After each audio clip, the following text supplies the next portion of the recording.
tourism, hospitality, and event organizations, the products and markets context. In this chapter, I will discuss the key elements of this system, the nature of markets and the nature and the importance of products in the context, the way in which an organization configures itself in respect to these elements is crucial to the success of business strategy. So first, explain the term market and describe the ways by which markets can be defined. A market in general terms refers to any place or setting where buyers and sellers engage in the next exchange or trade of goods, services, or assets. It is a mechanism through which the forces of supply and demand interact to determine prices and allocate resources. There are three ways in which markets are commonly defined. First is the based on product, second, based on need, satisfaction, or function performed, and based on customer identity. Understand the importance of markets and provide the relevant examples. Markets is important in economic system as they provide a platform for the exchange of goods, services, and resources. They facilitate the allocation of scarce resources through the forces of supply and demand, resulting in the efficient distribution of products and services. For example, understanding markets is important for several reasons. First, it gives managers an indication of the demand for an organization's products and services. Second, it allows managers to assess the potential for market growth and gaining market share over competitors. Third, it enables managers to recognize and evaluate the number, type, and capabilities of the competitors. Last is it enables managers to position products and services in the market so that they are able to develop and sustain their competitive advantage. Third, explain the ways that markets can be segmented and be able to apply the principles to the context. Markets can be segmented in various ways to better understand and target specific customers groups. Here are some common methods of market segmentation. One is demographic segmentation. This involves dividing the market based on demographic variables such as age, gender, income, education, occupation, and family life stage. For example, a company selling child toys may target young parents with higher income levels. 2. Geographic segmentation. It categorizes the market based on geographic variables such as region, country, city, or climate. For the instance, a winter clothing brand would focus on its marketing efforts in colder regions. 3. Psychographic segmentation. This segmentation is based on customers' lifestyle, values, attitudes, and interests. Companies may target specific groups with similar psychographic profiles, such as adventurer, enthusiasts, or environmentalists. 4 is behavioral segmentation.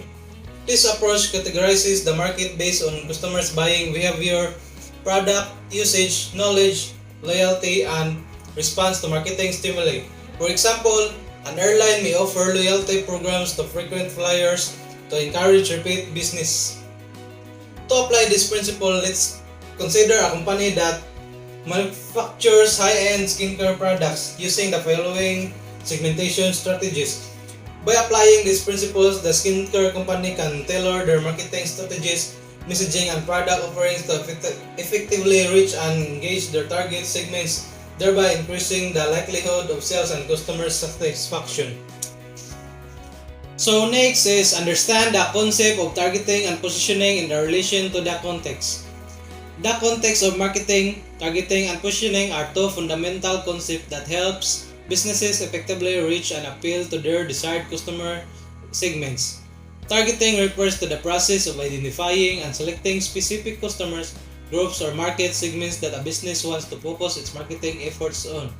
It involves analyzing various factors such as demographics, psychographics, behavior, and needs of potential customers to determine the lucrative segments to target. By narrowing down the target audience, business can tailor their marketing strategies and messages more effectively, leading to higher conversion rates and customer satisfaction. Positioning, on the other hand, involves how a business wants its brand's product or service to be perceived by its target customers relative to its competitors. It is the unique space that a business aims to occupy in the minds of consumers. Positioning is achieved by highlighting and differentiating the key attributes, qualities, and benefits of a product or service that distinguish it from competing offerings. It is about creating a strong and distinctive brand image that resonates with the needs and desires of the target audience. Explain the term product. Describe Kotler's 5 levels of product benefit and be able to illustrate the concepts with the relevant examples. The term product refers to a tangible or intangible item that is offered by a company for sale to customers in order to satisfy a need or want. It can be a physical object such as a car or a smartphone or an intangible item such as a service or an experience. Kotler's 5 levels of product benefits, also known as the product hierarchy, are a framework that helps marketers analyze and understand the different levels of value that a product offers to customers. These are the Kotler's 5 levels of product. First is the core product. Is the main benefit which the consumer gains when purchasing the product. Second is the generic product. Is a basic version of the product. It refers to the features of the product that are purchased. Third is the expected product. Represents a set of attributes and conditions that buyers normally expect and agree to when purchasing a product. Fourth is the augmented product. Goes beyond the customer's expectations to provide something extra and desirable. Last is the potential product. Includes all the augmentation that the product might ultimately undergo in the future. By considering these 5 labels, marketers can better understand the value proposition of a product and identify opportunities of differentiation and improvement. So next is understand the stages in and uses of the product lifecycle and its derivative application in tourism, the tourist area lifecycle. The product lifecycle is a concept that describes the stages a product goes through from its introduction to the market until its eventual decline. It is a useful framework for understanding the evolution of products and their corresponding marketing strategies. In the context of tourism, the product lifecycle can be applied to analyze the development and growth tourist destination of area.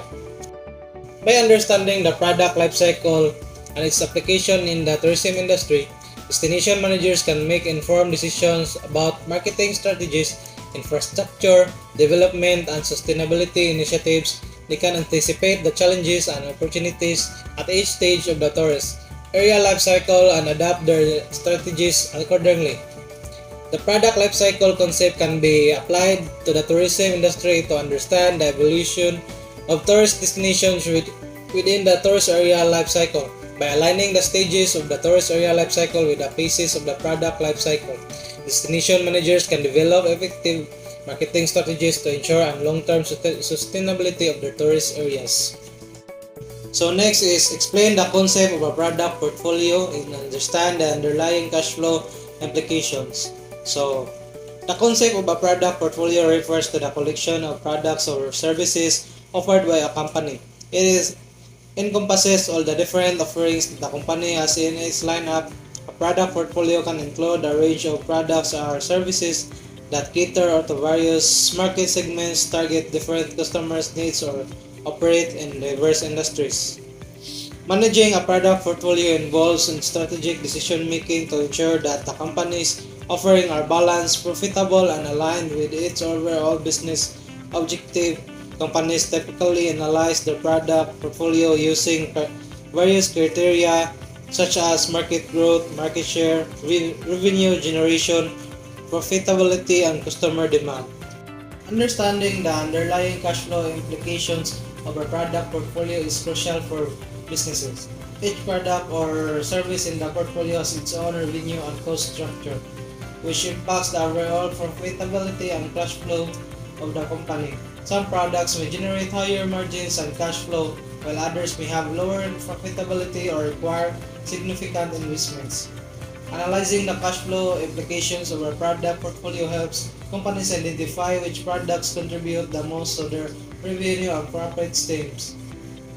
It helps them allocate resources effectively by investing in high potential products and divesting or evaluating underperforming ones.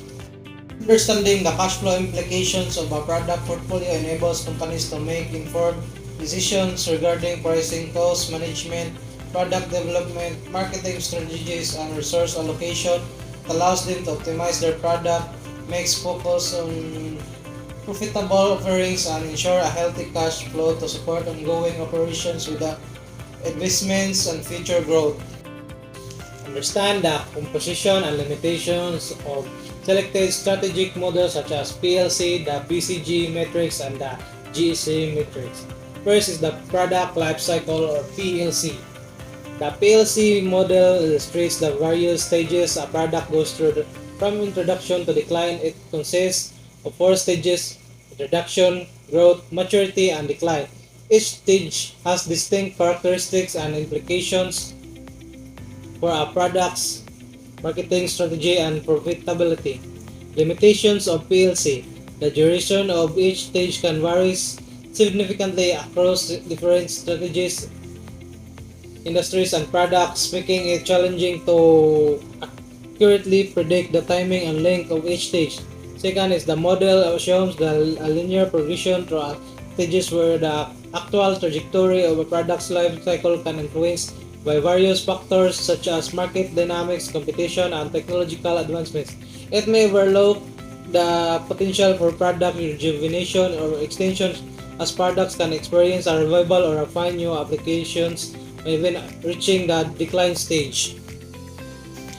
So next is the BCG matrix. The BCG matrix categorizes a company's products into 4 quadrants based on their market growth rate and market share. The quadrants are stars, cash cows, question marks, and dogs. Each quadrant suggests different strategies for managing the products. The limitations of BCG matrix is it oversimplifies the assessment of products by considering only 2 factors: market growth and rate and market share. Other critical aspects such as profitability, competitive advantage, and market trends are not included. The matrix assumes that high market share equals profitability, which may not always hold true. Factors like cost structure, pricing strategy, and market dynamics can impact a product's profitability despite having a high market share. The model may not adequately capture the complexities of a dynamic and rapidly changing business environment where market conditions can shift quickly.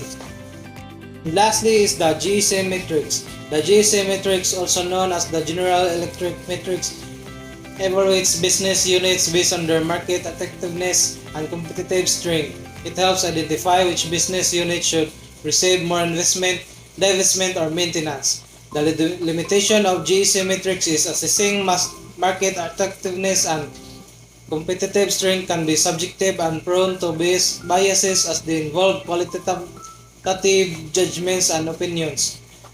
The model may not consider other critical factors like financial performance, technological advancements, and strategic fit with the company's overall objectives. It assumes that market attractiveness and competitive strength are the primary determinants of a business unit's success, overlooking other crucial factors such as operational efficiency, customer satisfaction, and innovation. While these strategic models provide valuable frameworks for analysis, it's important to recognize their limitation and use them in conjunction with other tools and approaches to form a comprehensive and robust strategic management process.